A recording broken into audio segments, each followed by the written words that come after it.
Hi Daily City Rec at Home, my name is Cherry and today we're going to make toilet paper roll owls. Hoot hoot. For your supplies today you'll need a toilet paper roll, glue, a Sharpie, scissors, white cardstock for the eyes, orange paper for the beak, and 3 different colors of construction paper.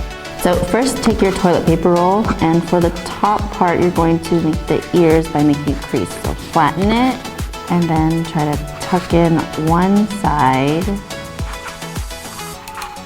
like that, and then tuck in the other side.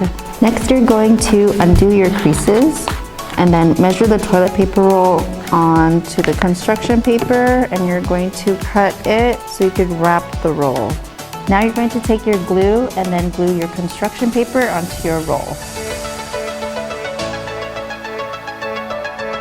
So while you're waiting for your glue to dry, you're going to make the belly, the wings, the eyes, and the beak.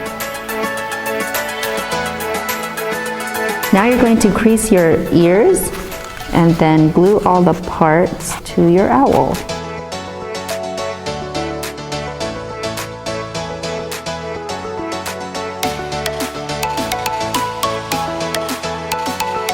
Finally, you could put your eyes on the owl with the Sharpie. And that's how you make your toilet paper roll owls. Thank you for watching.